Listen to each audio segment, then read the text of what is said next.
నమస్తే, welcome to Aadya media. నేను మీ స్వర్ణ. ప్రస్తుతం మనతో పాటు ఉన్నారు సీనియర్ జర్నలిస్ట్, సినీ పరిశోధకులు ఇమ్మంది రామారావు గారు. నమస్తే అండి రామారావు గారు. నమస్తే రామారావు గారు. శరత్ బాబు గారు, రమాప్రభ గారు, ఓకే, రమాప్రభ గారి చెల్లెలు కూతుర్ని రాజేంద్ర ప్రసాద్ గారికి ఇచ్చి పెళ్లి చేశారు, అంటే అల్లుడైతారు. శరత్ బాబు గారికి రాజేంద్ర ప్రసాద్ గారికి ఒక మంచి అనుబంధం ఉండేది, ఒక టైంలో ఇద్దరు ఒకే రూమ్లో ఉండేవారంటూ కూడా వార్తలు ఉన్నాయి. నిజమేనా? అసలు ఏంటి వీళ్ళిద్దరి అనుబంధం? అది వీళ్ళిద్దరి అనుబంధం కాదు, కానీ రమాప్రభ ఇంట్లో ఉన్న వాళ్ళ లిస్టులో ఈయన ఉండేవాడు కదా, రాజేంద్ర ప్రసాద్. అప్పుడు బాగా తలలో నాలుగులా ఉండేవాడు అన్నమాట. శరత్ బాబు కూడా చాలా ఇష్టంగా ఉండేవాడు. అంటే రాజేంద్ర ప్రసాద్ మంచి ఆర్టిస్ట్ కదా, దానివల్ల లైక్ చేసేవాడు. ఇక్కడ శరత్ బాబుకి రమాప్రభ తమ్ముడు రెడ్డి శేఖర్ అని మొన్నే లాస్ట్ ఇయర్ చనిపోయాడు అన్నమాట. రెడ్డి శేఖర్కి మంచి అనుబంధం ఉండేది. ఇక్కడ మరి రమాప్రభ కూతురు అనబడే చెల్లెలు కూతురికి కొంచెం లవ్ కలిసింది వీరిద్దరికీ. ఎవరిద్దరికి? రాజేంద్ర ప్రసాద్కి చాముండేశ్వరికి లవ్ కలిసింది. లవ్ కలిసిన తర్వాత శరత్ బాబు రమాప్రభలే పెళ్లి చేశారు. ఒప్పుకున్నారా వీళ్ళిద్దరు? ఎవరు? రమాప్రభ గారు, శరత్ బాబు గారు రాజేంద్ర ప్రసాద్ గారికి ఇవ్వడానికి ఒప్పుకున్నారా? ఎందుకంటే చదువుకున్నాడు కదా, అప్పటికే ఇంజనీర్ కదా, తర్వాత మంచి ఆర్టిస్ట్గా అప్పుడే పైకి వస్తున్నాడు. ఉంగరాలు చుట్టూ సన్నగా ఉండేవాడు ఆయన. మొట్టమొదటిసారిగా రామరాజ్యంలో భీమరాజు అని ఒక సినిమా అన్నమాట, అందులో చిన్న కామెడీ క్యారెక్టర్ వేశాడు. రామరాజ్యంలో భీమరాజు సినిమాలో ఆయన మంచి పేరు వచ్చింది. కానీ తర్వాత మా సినిమా నా సినిమా ముద్దులో చెల్లెలు, అప్పుడు ప్రసాదాన్ని పిలుస్తుండేవారు. వచ్చి గురుగారు ఒక విగ్గు పెట్టుకుంటానని రాజేంద్ర ప్రసాద్ మొట్టమొదటిసారిగా విగ్గు పెట్టుకుంది నా సినిమాలోనే యాక్ట్ చేశాడు. అలాగా కలిసి ఉండేవారు అన్నమాట, అందరూ కలిసి ఉండేవారు. శరత్ బాబు రాజేంద్ర ప్రసాద్ తాలూకు ప్రమోట్ చేయడానికి శరత్ బాబు కూడా ఉన్నాడు అనుకోండి. గాంధీనగర్ 2వ వీధి అని ఒక సినిమా తీశాడు, అర్థమైందా? ముందైతే వింత ఇల్లు సంతగోళ అనే సినిమా తీసింది రమాప్రభ శరత్ బాబును. అప్పుడు రమాప్రభ శరత్ బాబు సంపాదించిందంతా కూడా ఆ వింత ఇల్లు సంతగోళతో మొత్తం పోయింది. అసలు రమాప్రభకి ఇప్పుడు కూడా ఎవరైనా వింత ఇల్లు సంతగోళంటే భయం. ఏంటంటే అలా అంత తీవ్రమైనటువంటి దెబ్బ తీసింది ఆ సినిమా. అయితే మొత్తానికి కుర్రాడు పైకి వస్తున్నాడు, ఇంజనీర్ కదా అని చెప్పేసి పెళ్లి చేశారు. పెళ్లి చేసిన తర్వాత అందరూ బాగానే ఉండేవారు, ఒక తలలో నాలుగులా ఉండేవారు. ఎప్పుడైతే రాజేంద్ర ప్రసాద్ పైకి వస్తున్నప్పుడు రాజేంద్ర ప్రసాద్ సెపరేట్గా కాపురం పెట్టడం మొదలుపెట్టాడు. సారిగ్రామంలో ఆయన ఇల్లు. అంటే స్టార్టింగ్లో రమాప్రభ గారితోనే కలిసి ఉండేవారు. అయ్యో, చాలా సహాయం కదండి. రమాప్రభ శరత్ బాబుకి రమాప్రభ ఎంతైతే ఎంకరేజ్ చేసిందో రాజేంద్ర ప్రసాద్ని కూడా అంతే ఎంకరేజ్ చేసింది. రమాప్రభ అప్పటికీ పెద్ద స్టార్ కమెడియన్. అందువల్ల ఒక మాట చెప్పి, రమాప్రభ చూడండి బాబు, మన ప్రసాద్ వస్తాడు చూడండి, ఏదైనా వేషం ఉంటాయి అని చెప్తే ఇవ్వాల్సిందే వేషం. అంటే ఒక క్యారెక్టర్ ఆర్టిస్ట్గా ఒక క్యారెక్టర్ ఇవ్వడం పెద్ద విషయం ఏం కాదు, కానీ హీరోగా పెట్టుకోవడం అంటే రమాప్రభ గారు చెప్తే అయిపోతుందా? హీరోగా తీసుకోవడం కాదు, ముందు ఆర్టిస్ట్గా ఎంకరేజ్ చేసింది.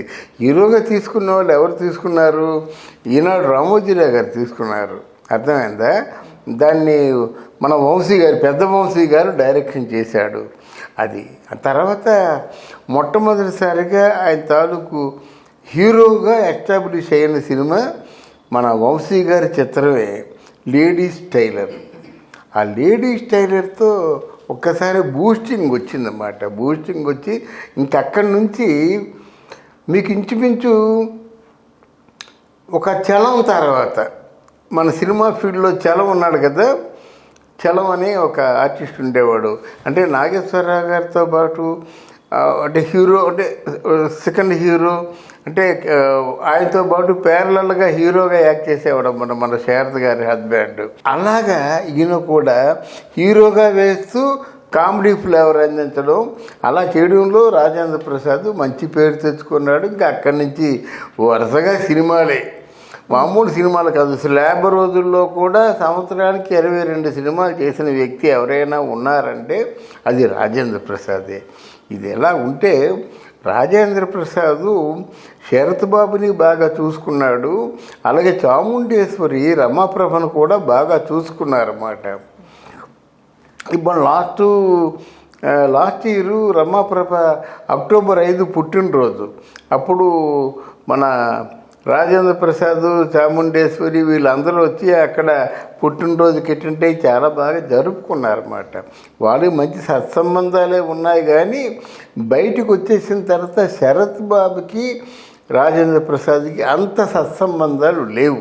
రమాప్రభ గారిని శరత్ బాబు గారు మోసం చేశారు అని అనుకుంటున్నప్పుడు రాజేంద్ర ప్రసాద్ గారు లేకపోతే వాళ్ళ కూతురు ఎందుకు రమాప్రభ గారికి సపోర్ట్గా లేరు? రమాప్రభ గారి సపోర్ట్గా ఉంటారమ్మా. కానీ ఈ రోజు ఎందుకు ఎవరి మీద ఆధారపడి బతకాల్సిన పరిస్థితి కదా మీకు? ఎవరు అలా కాదు. రమాప్రభకి ఏంటంటే ఓ బిడ్డగా వెళ్తుంది, పలకరించి వస్తుంది అన్నమాట. ఈరోజు రమాప్రభ గారికి ఎవరు ఏది ఇవ్వాల్సిన అవసరం లేదు. ఏదైనా సహాయం అంటూ చేసినట్టయితే పూరి జగన్నాథ్ గారు నెలకి 20,000 చొప్పున ఇచ్చేవాడు, 20,000. అది ఆవిడే చెప్పింది, మిగతా వాళ్ళు ఎవరు సహాయం చేయలేదే. అయితే అప్పుడు శరత్ బాబు, రాజేంద్ర ప్రసాద్ గారు చాలా సన్నిహితంగా ఉండేవారు. ఒకసారి డైవర్స్ వచ్చినప్పుడు కూడా రాజేంద్ర ప్రసాద్, శరత్ బాబు క్లోజ్గానే ఉండేవారు. అలాగే శరత్ బాబు, రెడ్డి శేఖర్ అంటే రమాప్రభ తమ్ముడు, వాళ్ళు చాలా క్లోజ్గా ఉండేవారు అన్నమాట. ఆ కోర్టులో కూడా రమాప్రభ తమ్ముడు శరత్ బాబు వైపే సాక్ష్యం చెప్పారని చెప్తున్నాను కదా. అలాగా సన్నిహితంగా క్లోజ్గా ఉండేవారు. శరత్ బాబుతో వీళ్ళందరూ బాగుండేవారు. కానీ ఒక్కసారి ఈ తాలూకు సినిమాలు, ఈ తాలూకు స్పాను, ఈ తాలూకు లెవెలు పెరిగిపోయేసరికి మరి ఆయన బిజీలో ఆయన ఉన్నాడు, వీళ్ళందరితో లేదు. కానీ ఆ కూతురు కదా రమాప్రభను విడిచిపెట్టలేదు. ఎప్పుడు పడితే అప్పుడే రమాప్రభ దగ్గరికి వెళ్తుంది, ఉండి మాట్లాడుతుంది, వస్తుంది, ఆవిడ యోగక్షేమాలు చూస్తుంది, వస్తుంది అన్నమాట. అయితే శరత్ బాబే వీళ్ళకి దూరంగా ఉన్నాడు. ఆ దూరంగా ఉండడం వల్లనే ఆయన తాలూకు ఆరోగ్యానికి పెద్ద ప్రమాదం ఏర్పడింది. సో వన్స్ వీళ్ళు అంటే రమాప్రభ గారు, శరత్ బాబు గారు విడిపోయిన తర్వాత రాజేంద్ర ప్రసాద్ గారు కూడా శరత్ బాబుకి దూరం అయిపోయారు. ఆయన బిజీ అయిపోయాడు కదా, అందుకు దూరం అయిపోయాడు. అది అంతేగాని కోపాలు తాపాలు అయితే లేదు. అంటే మరి నంబియార్ కూతురిని చేసుకుంది కదా, నంబియార్ కూతురు ఎవరిని చేరనివ్వదు కదా. ఆ పాత వాళ్ళ తాలూకు బంధువుల్ని ఎవరిని చేరతీయదు కదా. రమాప్రభ తాలూకు అల్లుడు అవుతాడు ఎవరు? రాజేంద్ర ప్రసాద్. చాము ఏమవుద్ది? రమాప్రభ తాలూకు కూతురు అవుతుంది. వాళ్ళు ఎలా చేరతీస్తుంది? చేరతీయదు కదా. అందువల్ల అసలు ఆయన జీవితంలో చేసిన పెద్ద పొరపాటు ఏంటంటే రమాప్రభతో 14 ఏళ్ళు కాపురం చేసిన తర్వాత అనుకోకుండా నంబియార్ కూతురిని పెళ్లి చేసుకోవడం ఆయన జీవితంలో ఒక మాయని మచ్చ, అది పెద్ద శాపంగా పరిణమించింది నా దృష్టిలో. Thank you so much. Thank you very much.